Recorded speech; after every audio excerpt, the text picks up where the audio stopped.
I go walk past the bookstore and I look, and in the thing was the display for Bob Dylan's book, and I walked in there and I sat down on my haunches and I read it, half of it, right there on the spot, and it just all came to me then.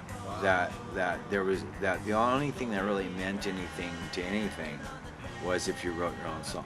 Right. You know, so that was a major revelation for me.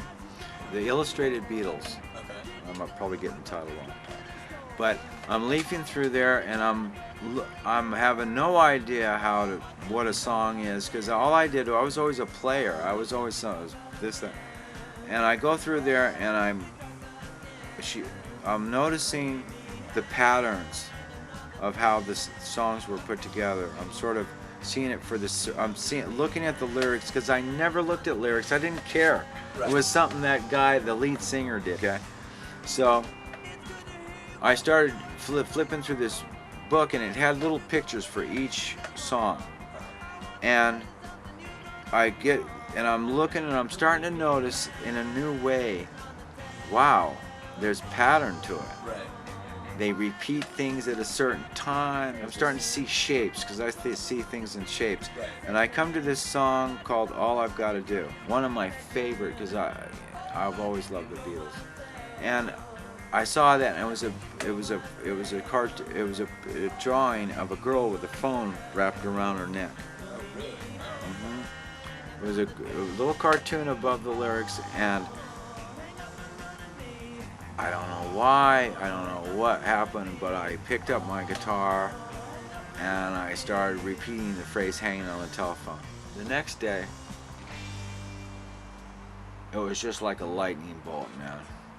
I hit a G chord, a chord that I'd used all my life, and I hit it, bling, and just out I shouted, "I'm in the phone booth, this one across the hall."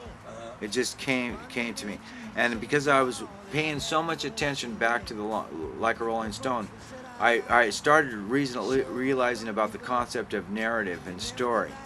That Johnny B. Good, Like a Rolling Stone, whatever, and then I knew, oh, I've got to tell a story here. I have to tell it like I would a story, and I started spitting out these words. I just played G and E flat, which is a real unusual combination for me, and I had that melody. I'm in the phone booth, and then I wanted to see how many times how effectively I could rhyme. Right.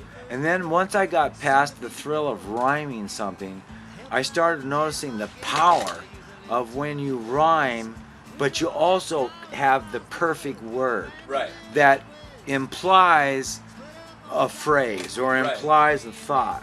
And then it started coming to me. Then I don't know, God, thank you. It just all flowed into me. It was like, I'm in the phone booth. If you don't answer, and story started developing, which was I had issues with this woman's mother that I was living with, Okay. and I started directing my story at that.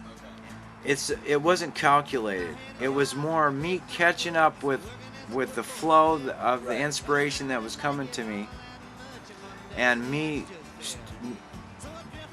having read the Bob Dylan biography book and having sort of unconsciously studying the structure of the Beatles songs. Right. Because she also had the Blue Album and the Red Album, which up to that time was the definitive collection of the Beatles, and on the back were the lyrics. And again, I looked at those too, and that's how I figured out how to put it together. Right. But I must say that the quality of Hanging on the Telephone is a lot was sacrificed in time and in attention into that song. And I think it really gave me such confidence in my skill. Right. And because before anybody gave me any validation on the song, I knew I was onto something. And also the reaction I was getting from people that had other agendas other than to give me a compliment, Right. couldn't help but say it, and Right. unsolicited compliments, that I knew that I was onto something.